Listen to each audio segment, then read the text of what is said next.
हमारे बच्चे, हमारे विद्यार्थीगण, शिक्षा जगत के पुष्प यानी हमारे फ्लावर्स,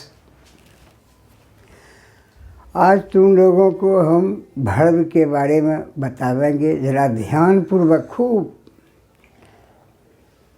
सावधानी, ध्यानपूर्वक सुनना, समझना। भर्व है, भर्व को हिंदी में क्रिया कहते हैं। ये verb is an action word. यह इससे कार्य होने का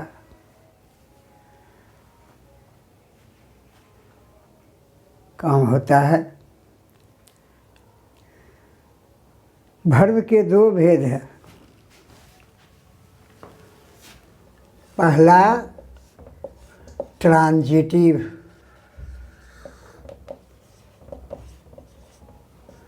ट्रांजिटिव भर्व जिसको कहते हैं सकर्मक क्रिया,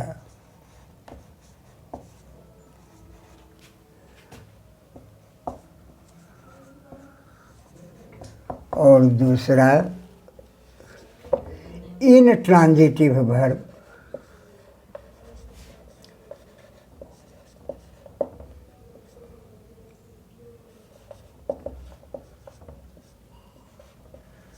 जिसको हम कहते हैं अकर्मक क्रिया।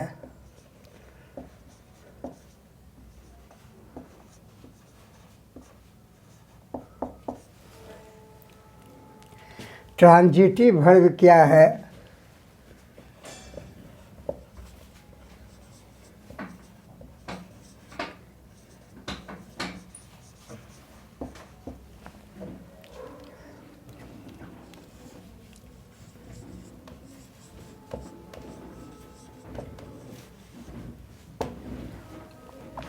हमारे बच्चे ये क्या देख रहे हो?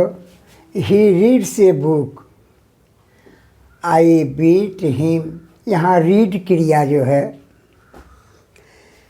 रीड क्रिया का फल ही पर पड़ता है, और ही पर पढ़ने के बाद फिर क्या पढ़ता है? तो किताब पढ़ता है। ही के बाद वह बुक नाउन पर पढ़ता है। सिर्फ ही तक ही सीमित नहीं रहता है इसका इफेक्ट। इसका इफेक्ट जाता है, बुक तक जाता है। दूसरे वाक्य में क्या देख रहे हो? आई बीट हिम, मैं उसको पीटता हूँ। ये बीट क्रिया जो है आई पर इफेक्ट डालता है, आई के साथ साथ थोड़ा हिम पर इफेक्ट डालता है। सिर्फ आई तक सीमित नहीं रहता है, आई के बाद वह बुक जो नाउन है उस पर इफेक्ट डालता है। तो ऐसी क्रिया जो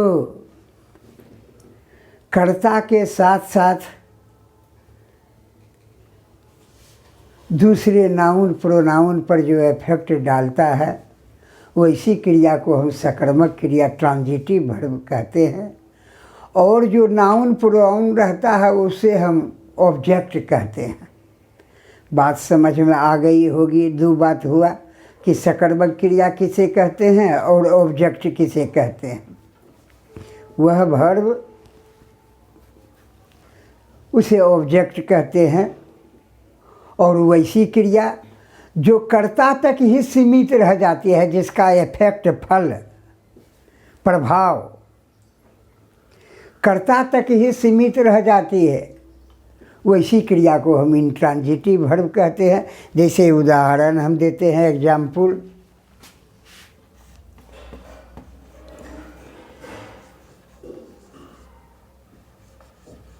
ही laughs,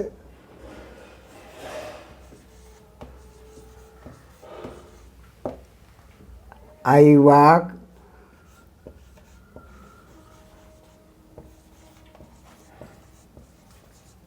राम उइस। देख रहे हो बच्चे, ये लाफ को है, लाफ दूसर शब्द पर फिर अफेक्ट नहीं डालता। कौन हंसता है, तो ही हंसता है, बस ही तक। उसके बाद ही नहीं दूसरा शब्द खोजता है। आई वाक, मैं टहलता हूँ। कौन टहलता है, मैं टहलता हूँ, बस मैं तक ही। उसके बाद नहीं ये दूसरा शब्द ढूंढ रही है ये क्रिया। राम वीप्स, राम रोता है। कौन रोता है, राम रोता है। कर्ता तक ही इसका इफेक्ट रहता है और उसके बाद थोड़ा ही दूसरा शब्द भी यह नहीं ढूंढती है। तो ऐसी क्रिया जिसका फैल इफेक्ट सिर्फ कर्ता तक ही सीमित रह जाए, वैसी क्रिया को हम इंट्रांजिटिव वर्ब कहते हैं। अब हमारा बच्चा सब समझ गया होगा सकर्मक क्रिया और अकर्मक क्रिया किसे कहते हैं। अब हम अपने बच्चों को ज़रा सा ध्यान दिलाना चाहते हैं कि ज़रा सा ये भी जरा सा ध्यान से सुनना समझना कि ट्रांजिटिव वर्ब ही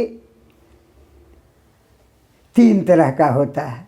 ट्रांजिटिव वर्ब भी 3 तरह का होता है। पहला mono transitive verb.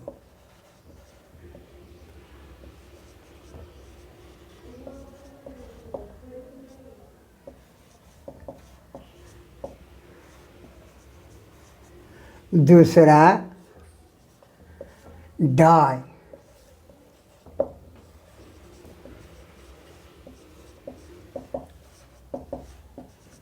Di transitive verb. तीसरा कम्प्लेक्स।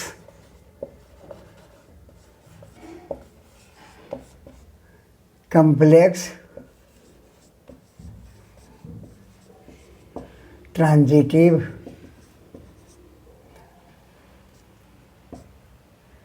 वर्ब। पहला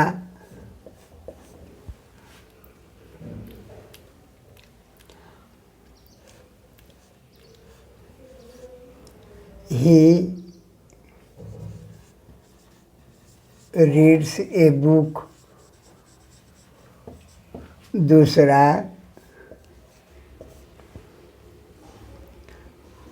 I gave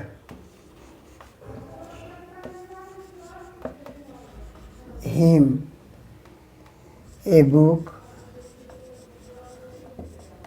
तीसरा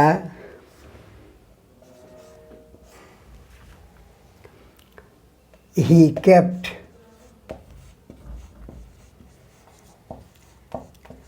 his money in his pocket।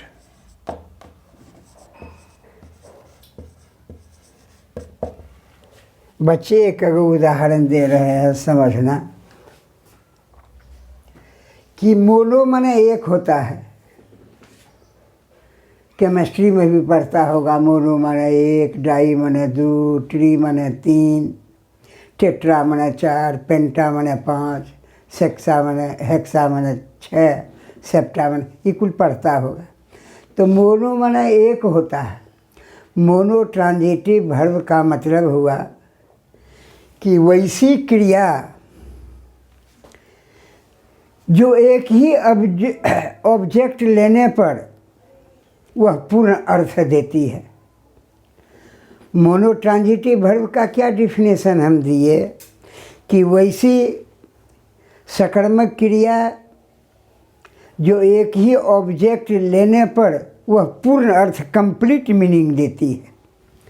जैसे ही रीड्स ए बुक, बस एक ऑब्जेक्ट है ए बुक, और यह जो है रीड क्रिया कंप्लीट अर्थ दे रही है, अपूर्ण अर्थ नहीं दे रही है, इनकम्प्लीट मीनिंग नहीं दे रही है, पूर्ण अर्थ। तो इसको मोनो ट्रांजिटिव वर्ब कहता है। जो क्रिया एक ही ऑब्जेक्ट लेती है, एक ही ऑब्जेक्ट का जिसको ज़रूरत है, उसको मोनो ट्रांजिटिव वर्ब कहते हैं। और दूसरे वाक्य में देखो ज़रा, समझो बच्चा, कि आई गैव हिम ए बुक। ये गिव क्रिया दो ऑब्जेक्ट तुराई ले रही है, एक हिम है और एक बुक है, और तब इसका पूर्ण अर्थ तुराई निकलता है।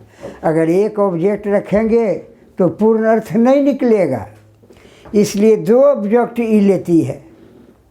दो ऑब्जेक्ट इस गिव क्रिया को देने के बाद यह कंप्लीट मीनिंग देती है, पूर्ण अर्थ देती है। इसमें और क्या एक चीज़ देख रहे हैं बच्चे कि दो गो तुराई दो ऑब्जेक्ट है, एगो हिम है एगो बुक है। हिम जो है सो प्राणी सूचक है, हिम जो है सो प्राणी सूचक है, और बुक जो है सो वस्तु सूचक है, निर्जीव है। हिम जो है सो सजीव है, प्राणी है। एक प्राणी सूचक है और दूसरा ऑब्जेक्ट वस्तु सूचक है, और दो ऑब्जेक्ट ही लेती है तब यह पूर्ण अर्थ देती है। तो वैसी क्रिया सकर्मक क्रिया जो दो ऑब्जेक्ट लेने पर पूर्ण अर्थ देती है, और दोनों ऑब्जेक्ट में एक प्राणी सूचक ऑब्जेक्ट रहता है और दूसरा थोड़ा वस्तु सूचक ऑब्जेक्ट रहता है, तो वैसी क्रिया को हम डाई मोनोट्रांजिटिव वर्ब कहते हैं। ये वो और जरा सा बच्चा ही जरा सा इसी में बता देना चाहते हैं, ध्यान देना।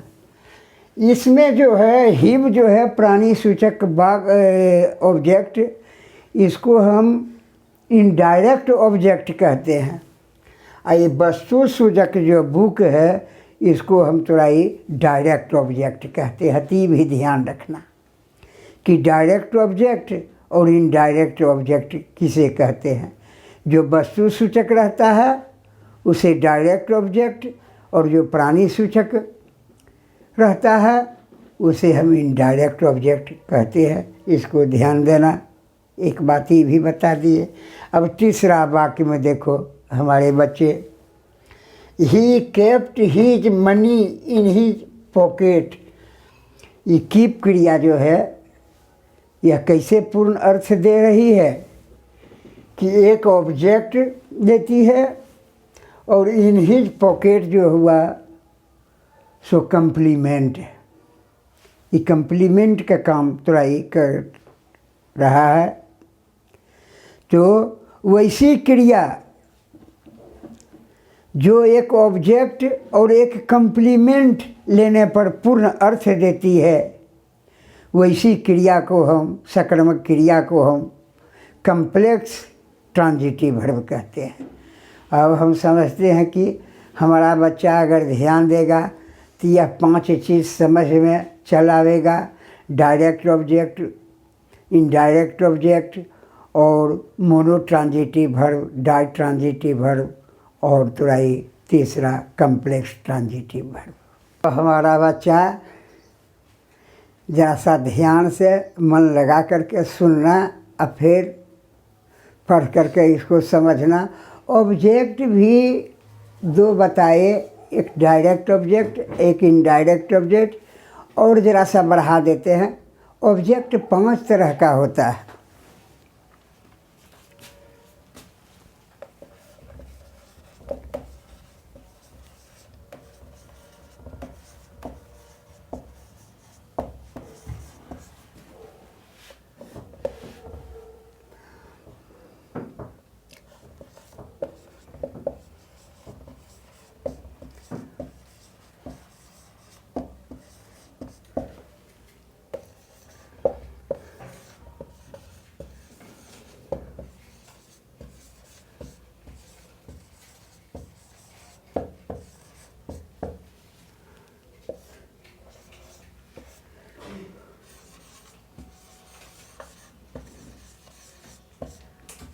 तीसरा कॉग्नेट ऑब्जेक्ट, चौथा रिटेंड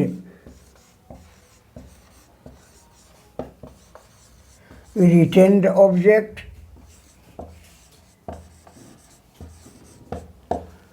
पांचवा रिफ्लेक्सिव ऑब्जेक्ट।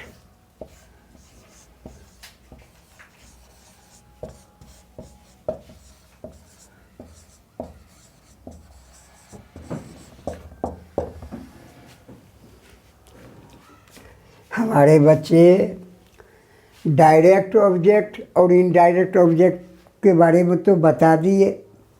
वस्तु सूचक जो ऑब्जेक्ट रहता है वह डायरेक्ट ऑब्जेक्ट है। प्राणी सूचक जो ऑब्जेक्ट रहता है उसको हम इनडायरेक्ट ऑब्जेक्ट कहते हैं। अब देखो कॉग्नेट ऑब्जेक्ट क्या है। कॉग्नेट शब्द का अर्थ होता है मिला जुला हुआ।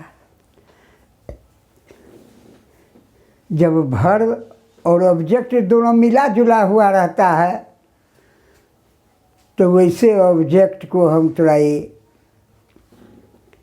कॉग्नेट ऑब्जेक्ट कहते हैं। जैसे देखो हमारे बच्चे, आई saw a fearful sight.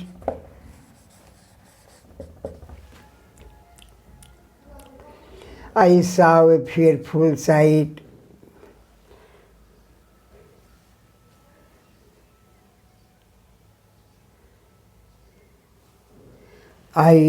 He ran a race. यहाँ हमारे बच्चे क्या देख रहे हो, सी क्रिया है और यहाँ साइट है। दोनों ये ऑब्जेक्ट जो है वर्ब से थोड़ा ही मिलता जुलता है। सी अ साइट, यहाँ रन अ रेस। रन माने दौड़ना, रेस माने दौड़। तो ये रेस जो थोड़ा ये ऑब्जेक्ट है यह क्रिया से क्या मिलता जुलता है।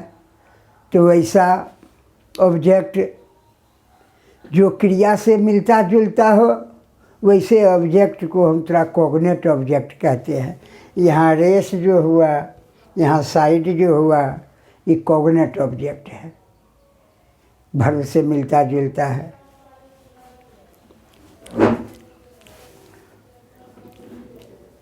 तब बताए बच्चों डायरेक्ट ऑब्जेक्ट के बारे में, इनडायरेक्ट ऑब्जेक्ट के बारे में, कॉग्नेट ऑब्जेक्ट के बारे में। हार्ड तो नहीं लगता होगा, बहुत इजी लगता होगा। अब चौथा देखो, retained object.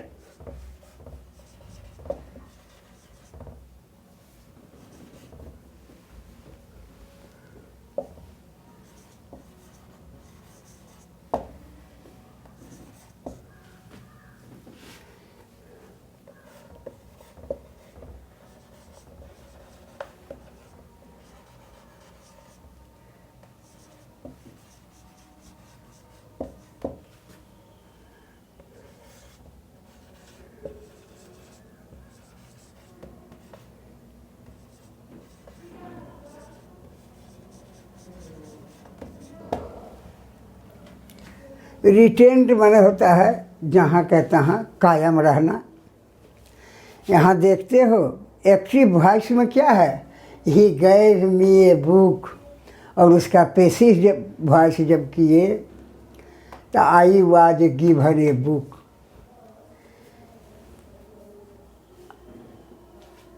Indirect object me में परिवर्तन आया, सब में परिवर्तन आया, लेकिन बुक में परिवर्तन नहीं आया। बुक का जो पोजीशन पहले था वही पोजीशन इसका रह गया। तो ऐसे ऑब्जेक्ट को जो पोजीशन नहीं बदलता है पहले का ही पोजीशन में रहता है, वैसे ऑब्जेक्ट को हम थोड़ा ही रिटेन्ड ऑब्जेक्ट कहते हैं। रिटेन्ड ऑब्जेक्ट ये समझ गया होगा बच्चा, ये कोई भारी चीज़ नहीं है, हार्ड चीज़ नहीं है। अब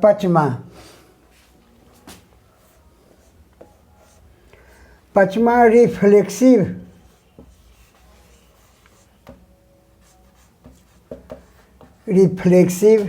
ऑब्जेक्ट।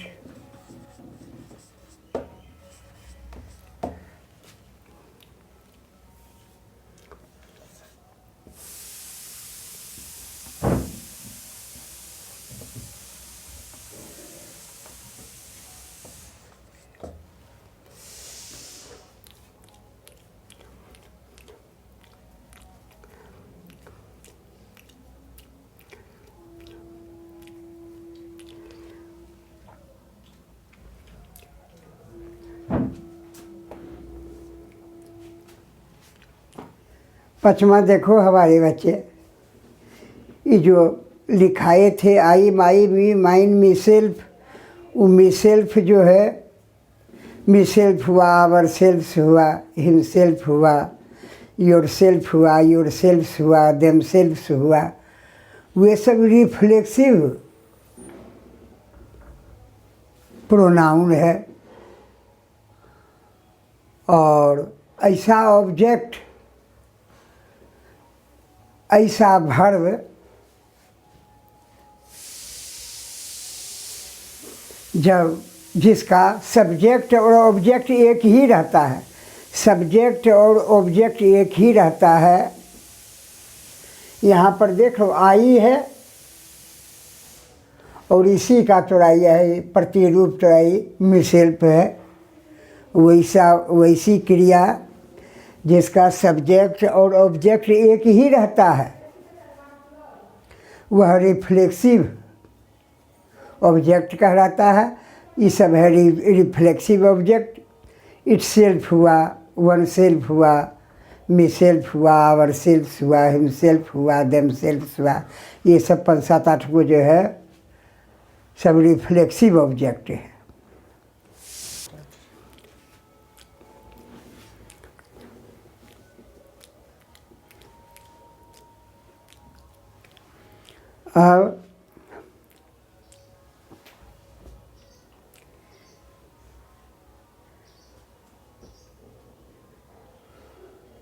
अब हमारे बच्चे देखो कंप्लीमेंट के बारे में, ऑब्जेक्ट के बारे में ही बताए।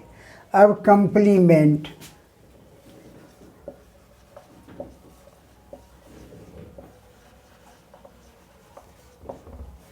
जिसको पूरक हिंदी में कहते हैं, को मन करने वाला, पूरा करने वाला,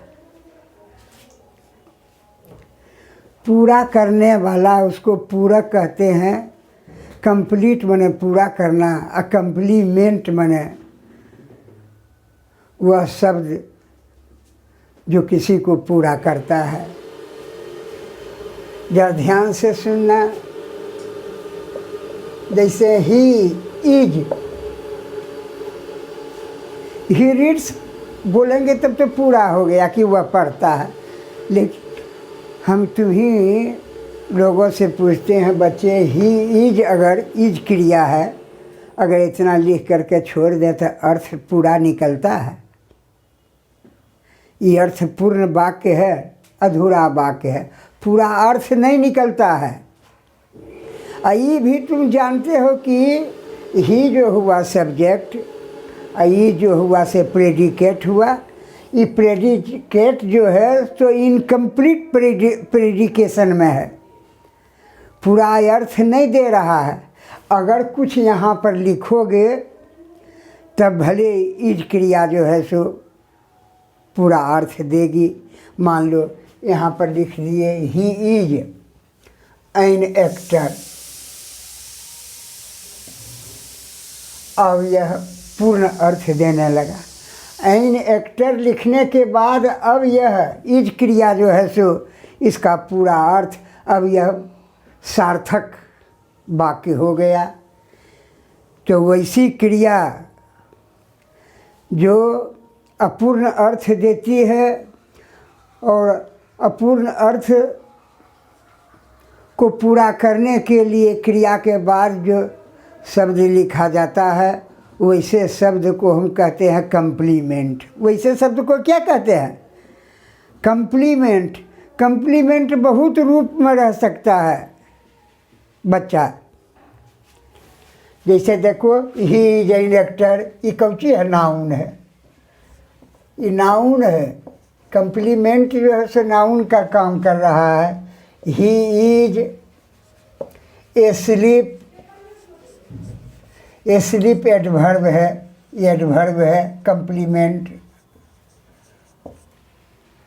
ही इज टू गो, ये टू गो जो हुआ सो इन्फिनिटिव है। कंप्लीमेंट देख रहे हो कितने तरह का कंप्लीमेंट होता है। यहाँ नाउन है, यहाँ एडवर्ब है, यहाँ इन्फिनिटिव है।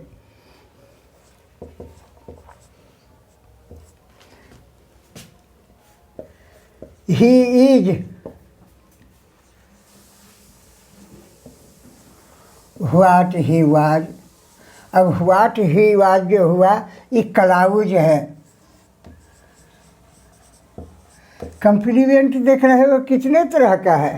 ही इज टायर्ड,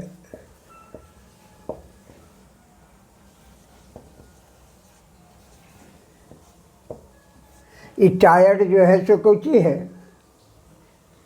यह पास्ट पार्टिसिपल है।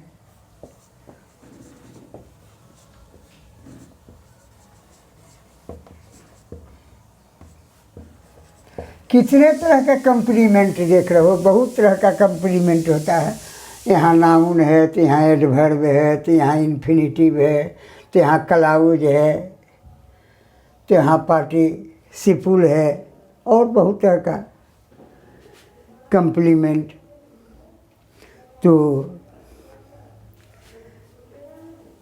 ये कम्प्लीमेंट हुआ। अब हमारा बच्चा तो एकदम समझ गया होगा कि कम्प्लीमेंट पूरक किसको कहते हैं। वह वर्ब जब वर्ब इनकम्प्लीट प्रेडिकेशन में रहता है, यानी अपूर्ण अर्थ क्रिया जब देती है और पूर्ण अर्थ करने के लिए जो शब्द लिखा जाता है उस शब्द को हम तुरंत कम्प्लीमेंट कहते हैं। अब बच्चे ज़रा देखो, जरा ध्यान लगा कर देखो कि कम्प्लीमेंट है,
यहाँ पर बच्चा ज़रा सा ध्यान देना। ही इज ए फार्मर,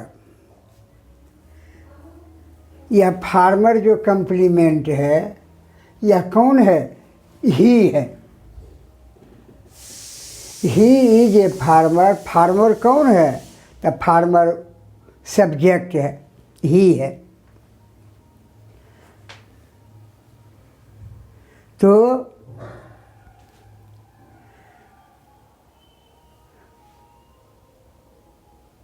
वैसे कम्प्लीमेंट को जो सब्जेक्ट के लिए आता है वैसे कम्प्लीमेंट को हम थोड़ा सब्जेक्टिव कम्प्लीमेंट कहते हैं। खूब ध्यान से सुनना, क्योंकि ही फार्मर है तो सब्जेक्टिव कम्प्लीमेंट हुआ, क्योंकि सब्जेक्ट के लिए ये कम्प्लीमेंट है। और दूसरा वाक्य में देख रहे हो, ही मेड मी किंग, उसने मुझे राजा बनाया। उसने मुझे राजा बनाया, ही है, मेड है, ट्रांजिटिव वर्ब है, मी हुआ ऑब्जेक्ट हुआ, और किंग है कम्प्लीमेंट। किंग है कम्प्लीमेंट है। अब ध्यान से जरा सा बच्चा भेज दो, ये किंग कौन बना? ही बना कि मी बना? ही मेड मी बना। तो ये किंग जो ये कम्प्लीमेंट है यह मी के लिए आया, यानी ऑब्जेक्ट के लिए आया। तो वैसा कम्प्लीमेंट जो ऑब्जेक्ट के लिए प्रयुक्त होता है वैसे कम्प्लीमेंट को हम ऑब्जेक्टिव कम्प्लीमेंट कहते हैं। समझ गया होगा। फार्मर हुआ सब्जेक्टिव कम्प्लीमेंट और किंग हुआ से ऑब्जेक्टिव कम्प्लीमेंट। क्या हुआ? Objective complement. अब देखो वर्ब को ऐसे भी कर सकते हैं। पहला linking verb,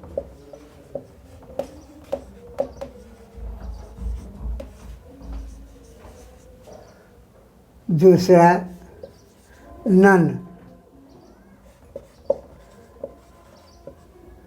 none linking verb.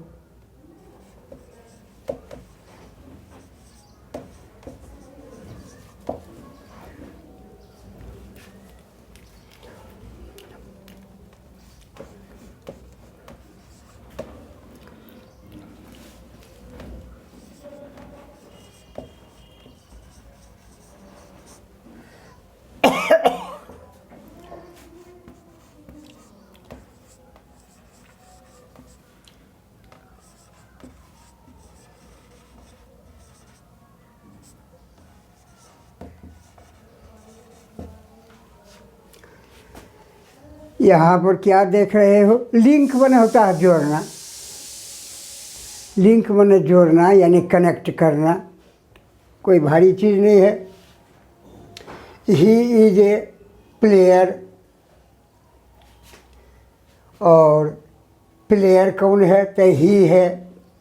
Player हुआ सब्जेक्टिव कम्प्लीमेंट, ही हुआ ऑब्जेक्ट हुआ। ये दोनों को कौन जोड़ रहा है? इज क्रिया। तो वैसी क्रिया जब सब्जेक्ट और सब्जेक्टिव कम्प्लीमेंट को जो क्रिया जोड़ती है, वैसी क्रिया को हम तुराई लिंकिंग वर्ब कहते हैं, जोड़ने वाली क्रिया। और दूसरे में देख रहे हैं ही इट्स टैमारिंड, वही इमली खाता है, इसका कुछ नहीं है। ईट क्रिया जो है ही और तुराई, उसके बाद तुराई टैमारिंड तुराई खाता है, कोई कनेक्शन नहीं है। इसलिए ईट क्रिया जो है वह नन लिंकिंग वर्ब। ईज क्रिया है लिंकिंग वर्ब, और ईट क्रिया हुआ सो नन लिंकिंग वर्ब।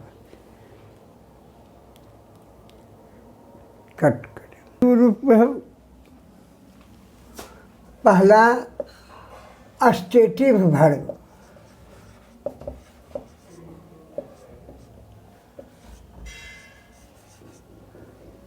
दूसरा डायनेमिक वर्ब,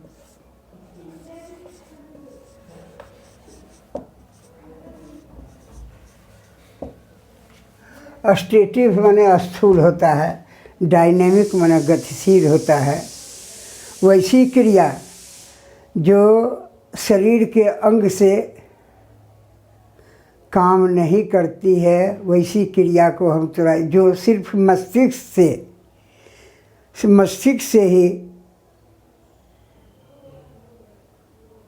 हम सोच सकते हैं और समझ सकते हैं, अनुभव कर सकते हैं, वैसी क्रिया को हम तुराई ये अस्टेटिव वर्ब कहते हैं। जैसे हुआ थिंक हुआ, दिमाग से सोचते हैं, मस्तिष्क से सोचते हैं। फॉरगिव हुआ, अंडरस्टैंड हुआ। ये सब क्रिया जो है थिंक, फॉरगिव, होल्ड, अंडरस्टैंड, ये दिमाग से मस्तिष्क की क्रिया है। तो ये हुआ तुराई अस्टेटिव वर्ब। और जो शरीर के अंग से जो तुराई कार्य होता है, वैसी क्रिया को हम तुराई डायनेमिक, जैसा रन हुआ, वॉक हुआ, प्ले हुआ, ये सब शरीर के अवयव से कार्य होता है। इस क्रिया को हम डायनेमिक वर्ब कहते हैं। अस्टेटिव वर्ब का कंटिन्यूअस टेंस नहीं बन सकता है, लेकिन तुराई जो डायनेमिक वर्ब है इसका थोड़ा ये बनेगा। ऐसा एक चीज़ और ध्यान से थोड़ा ये सुनना, वर्ब को हम दो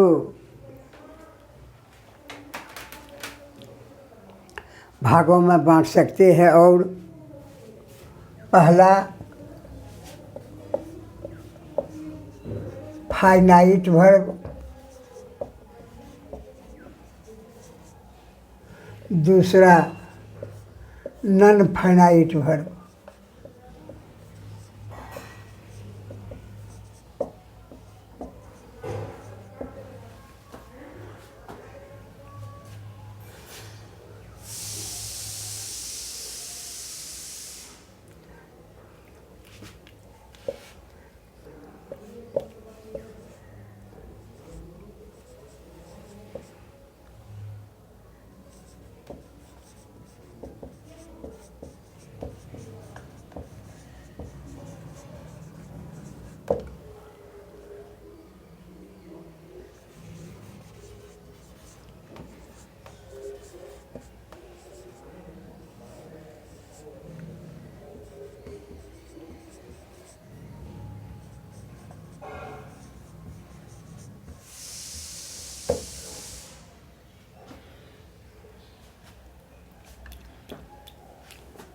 हमारे बच्चे देख रहे हो, यहाँ दो वाक्य तोड़ाई, दो सेंटेंस लिखे।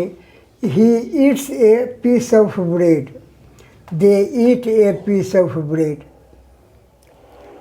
यहाँ ही जब है तो वर्ब हो गया ईट्स, और दे है तो वर्ब हो गया ईट।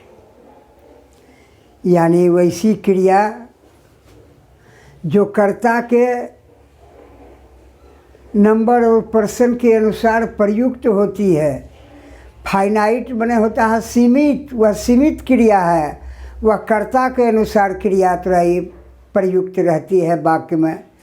जैसा कर्ता रहेगा वैसी क्रिया रहेगी। अगर कर्ता प्लूरल नंबर में है तो क्रिया भी प्लूरल नंबर में रहेगी। अगर कर्ता सिंगुलर नंबर में है तो वर्ब भी सिंगुलर नंबर में रहेगी। ऐसी क्रिया को फाइनाइट माने सीमित होता है, वह सीमित है, वह सीमित माने वह कर्ता के अंदर सीमित है। वैसी क्रिया को हम फाइनाइट वर्ब कहते हैं। छोटी सी बात है, ध्यान रखना। और वैसी क्रिया जो कर्ता से विमुक्त है, जिसको कर्ता से कोई लेन देन नहीं है, वह स्वतंत्र है, वैसी क्रिया को हम नॉन फाइनाइट वर्ब कहते हैं। नॉन फाइनाइट वर्ब देखो,